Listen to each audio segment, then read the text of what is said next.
Dr. Livingston Armytage currently serves as the Director for the Center of Judicial Studies in Sydney, Australia. He's also an adjunct professor at the law school at the University of Sydney, and he's a visiting fellow at Cambridge University. He has over 40 years of professional experience working on issues of justice and judicial education. He has served as senior counsel, project director, and team leader in a variety of countries, and he has presented his work at places like Harvard, Oxford, Cambridge, UC Berkeley, and he can now add to that list Missouri. Professor Dawson teaches at Carleton University in Canada and serves as the academic director for the National Judicial Institute. Her research explores the links between judicial education and judicial process, in particular the development and scope of social context education. Her work draws from her experience in Canada with the National Judicial Institute, in Ghana, doing a strategic development of judicial training, and in the Philippines doing judicial mediation. Her research focuses on the use of experiential learning methods and implementation of peer learning in professional judicial context. Judge Jeremy Fogel served as the district judge in the U.S. District Court for the Northern District of California. He was appointed by President Clinton in 1997. Before that, he served as in Municipal Court and Superior Court of Santa Clara County. More recently, Judge Fogel became the director of the Federal Judicial Center, which is actively engaged in judicial training. So I will then now turn the podium to Professor Armytage. Thank you. Thank you. I'm going to present from back here because I've got to manage the keyboard, but I hope you can see and hear me. So in this session, I'd like to start by thanking Stacey and Raphael in particular for bringing together this, for me, unique experience where judges and academics look at researching and more systematically developing knowledge in this area of judicial education. There are very few examples of this around the world in my experience. Now, in the next 20 minutes before I get the cattle prod, what I wanted to do was to present to you an argument. And I'm framing this argument as potentially a provocation. The provocation is that I want to challenge and expand prevailing notions of what the purpose and the vision of judicial education is. So I'm presenting an argument, and that is that it's not sufficient for those of us involved in judicial education to be concerned with the pursuit of professional competence, difficult and challenging as that is. We also have a professional responsibility to actively promote improvements in justice. And when I was preparing this presentation, I thought that this would be provocative, and I perhaps hope it is.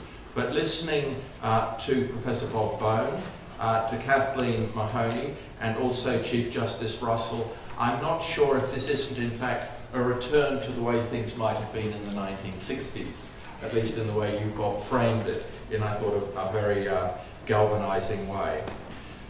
So in order to contextualize my argument, what I wanted to explain briefly is that I started practicing law in Australia in 1974, and then through a number of reasons became involved in professional legal education, and then to my own surprise, the education of judges at a time when that was very new and quite controversial in Australia in the very early 90s.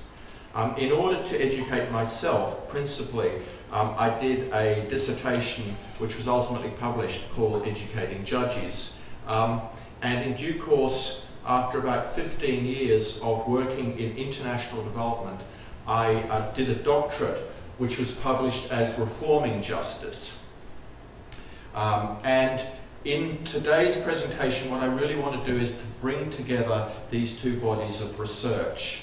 And I've made a note there that I'm presently updating my research on educating judges, but at 2 o'clock this morning, when I was grappling with my jet lag, I decided that in 20 minutes I don't have the time to talk to that research, although it is in the PowerPoints, and I think it will be part of the conference materials. So in 1996, when I was seeking to cohere what this new body of judicial education was all about, both for myself and the judges that I was seeking to persuade as willing participants in this controversial activity, I went back to research the history, and Professor Bone has in fact digged more thoroughly than me. I thought it was Chief Justice Warren Burger in '63 that really planted the flag to launch the judicial education ship here in the US. But you correct me that it's in fact at least 6 years before that. But certainly as a part of developing a notion of judicial education, I found that the judiciaries, and one of the reasons why judicial education was important, was because it needed to grapple with challenges and to public credibility and trust in the institutions of justice. And the sort of thing that Kathleen was talking about with gender bias was something that the judiciary around that time was acutely vulnerable to. Not just gender bias, but racial bias, and basically that the judiciary was out of touch with the community that it aimed to serve. And this was something that was exploding all around the common law world. In my jurisdiction, Australia, obviously the US, Canada, UK, and these were really the focuses of my research at that time. So I looked at the relationship between judicial training and the institutionalisation of that process, and recognised important links that the judiciary found education important and compelling at that time, because it demonstrated to the community that it was concerned with quality. It was in fact a mechanism for accountability. And in the process of embarking in judicial education, those of us that were doing that needed to give a fair amount of very deliberate thought to formalising what the goals and standards were of judicial education. What were we trying to do?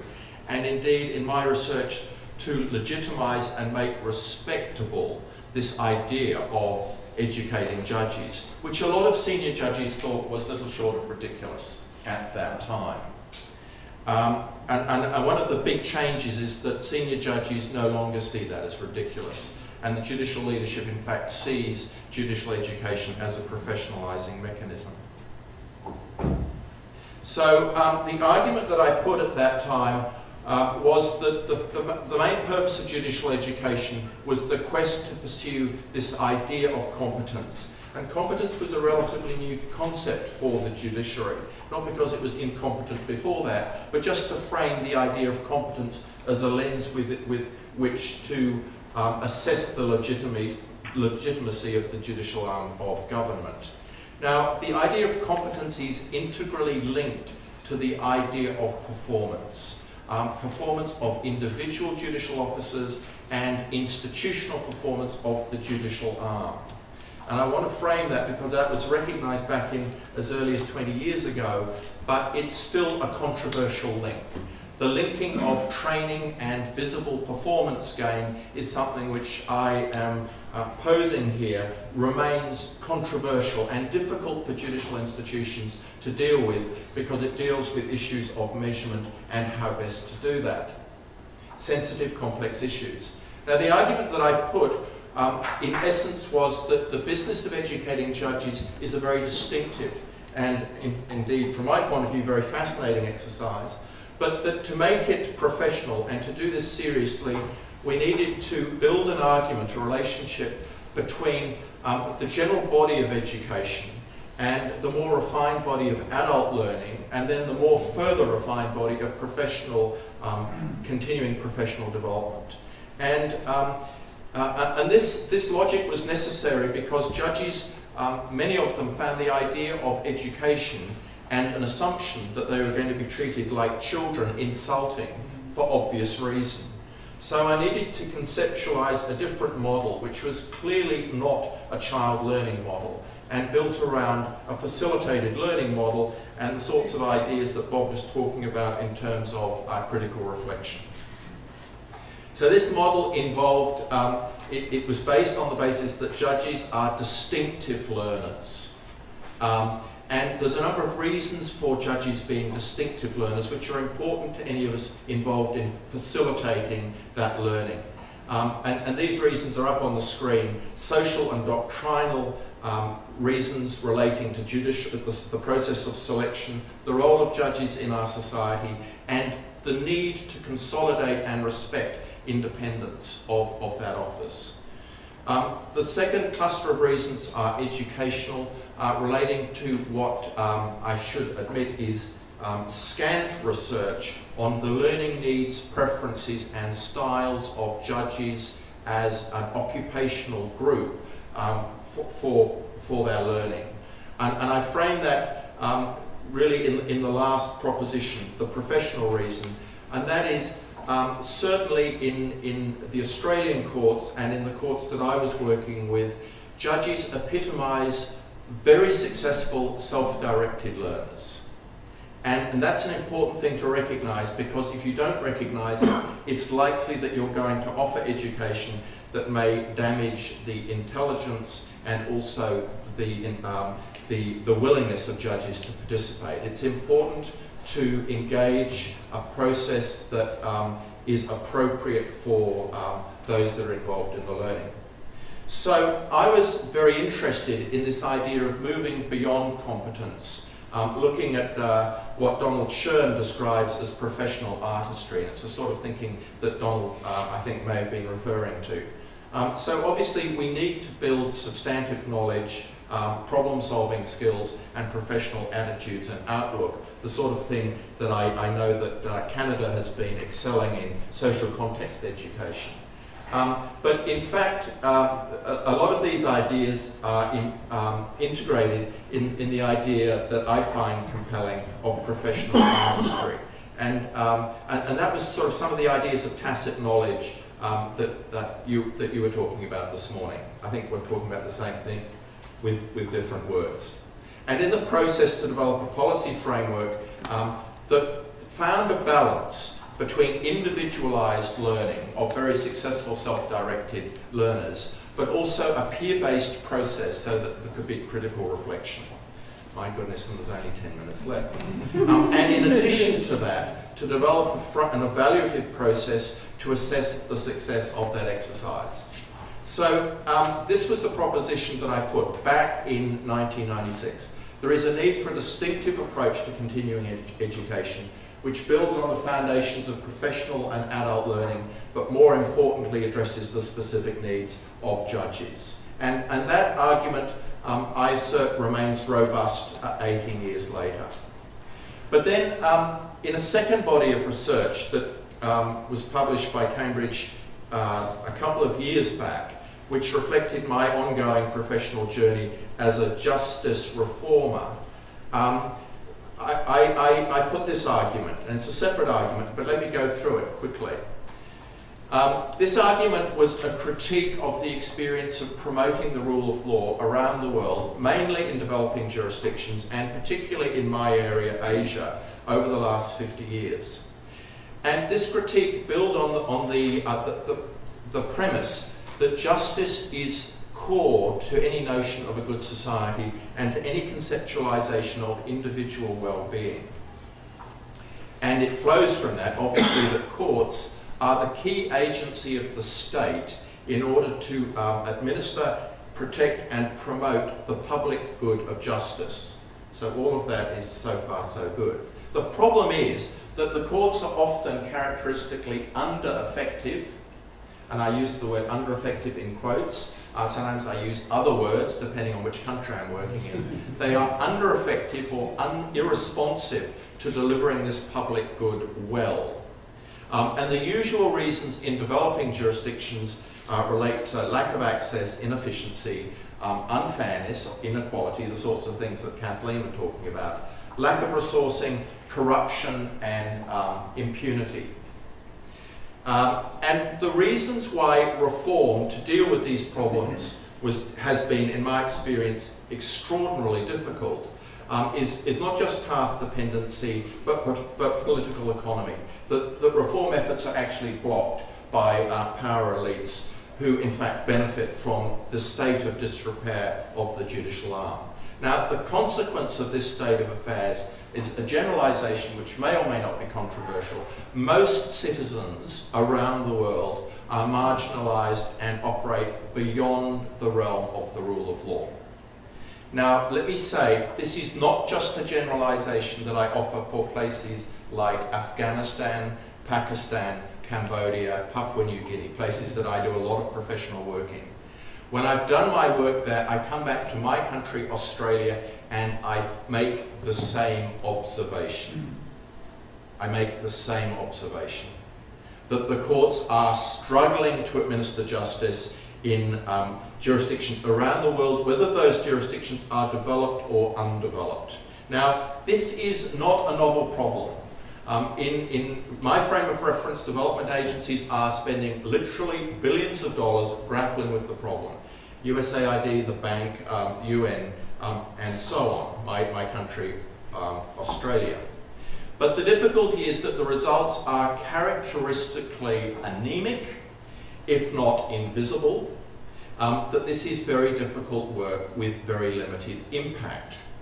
So limited that the major multilateral development agency in my part of the world, Asia, the ADB, after 18 years, retired hurt from the endeavour.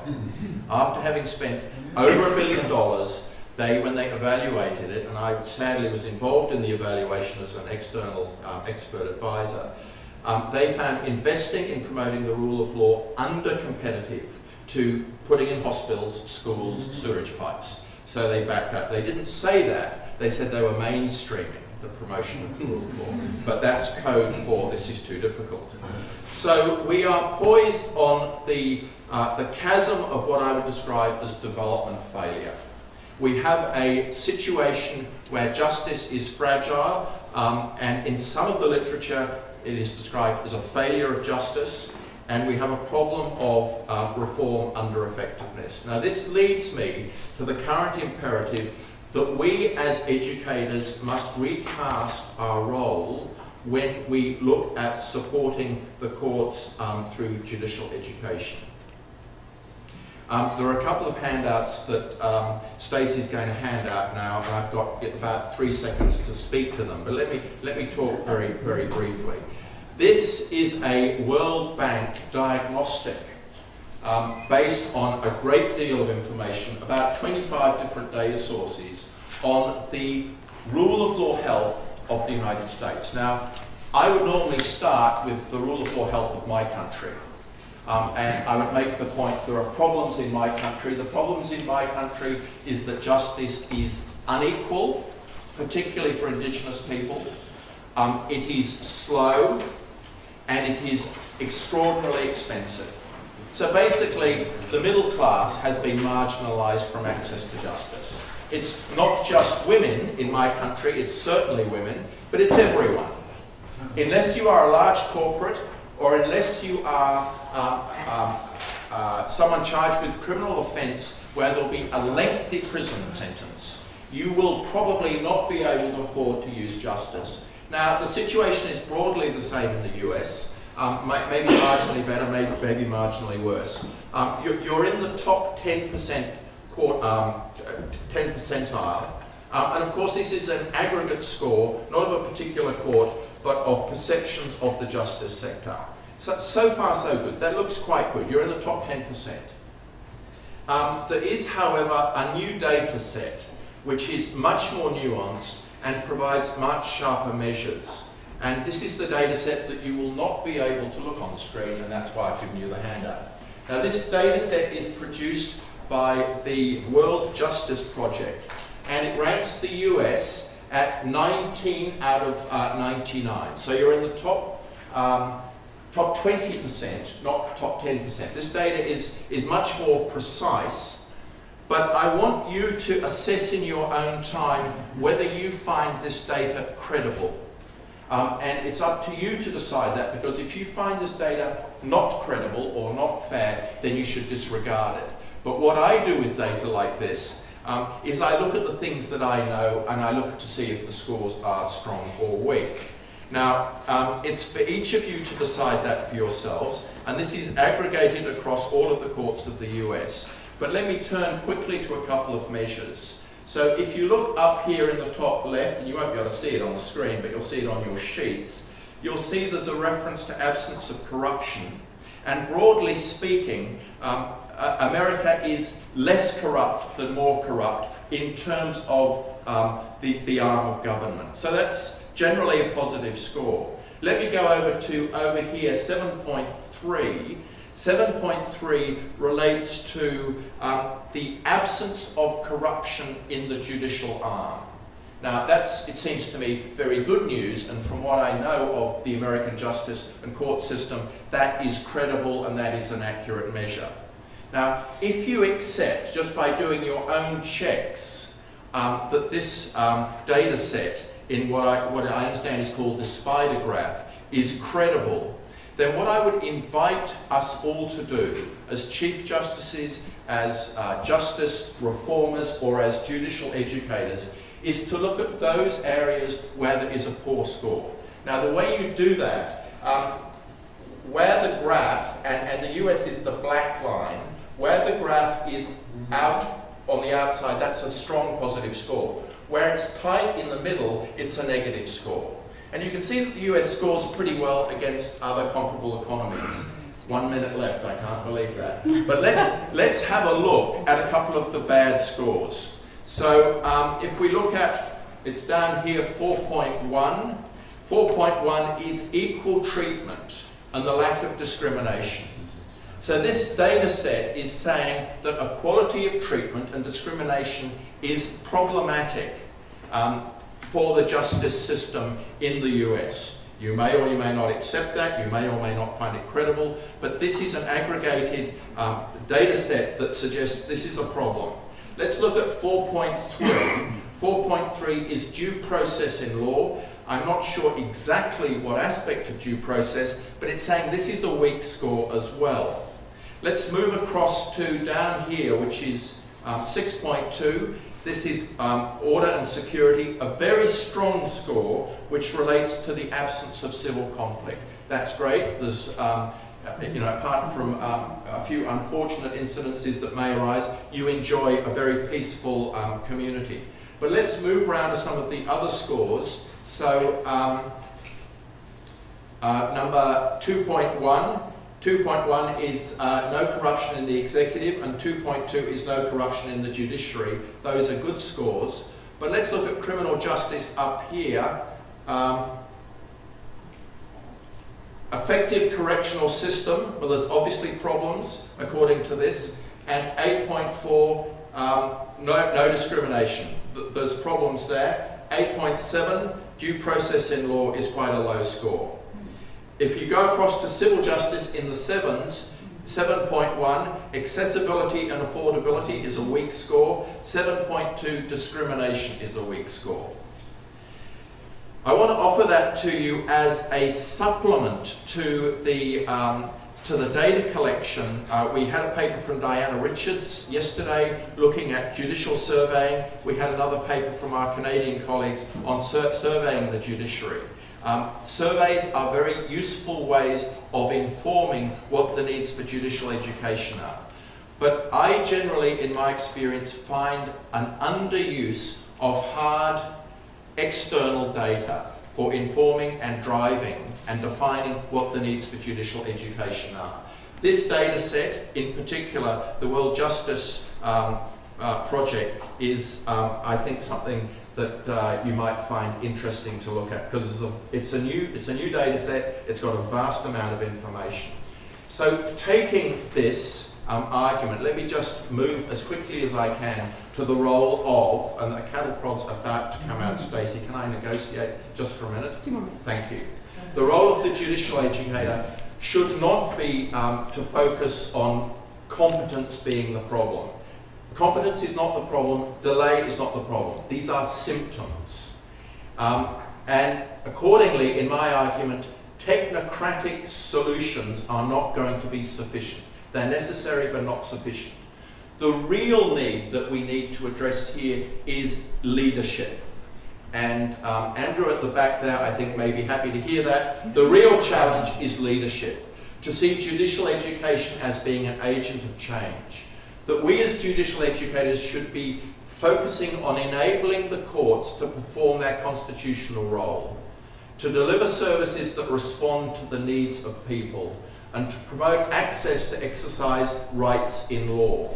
In other words, we need to innovate a relationship between judicial education and judicial reform.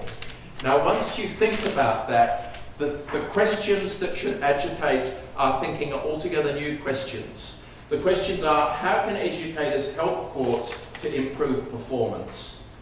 And not just what should we be promoting in terms of competence, but competence to do what in particular?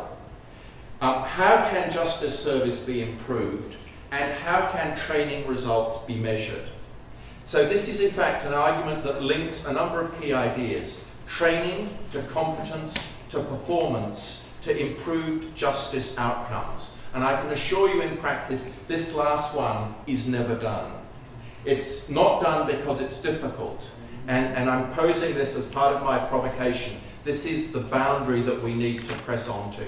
So I wanted to frame a comparison in the two visions since 1996 and 2015 or 14. So this is the old vision, and it's the vision that's really preoccupied with educational effectiveness and the pursuit of competence. And the new vision, which I'm arguing we must adopt, is that yes, we still build on educational effectiveness, but we must aim to address the justice needs of citizens for whom the courts are constitutionally mandated to serve. And we don't do that enough at the moment. So the vision for judicial education, as I have argued, is that we have a professional responsibility to take an active role in promoting justice and not just promoting competence. Thank you.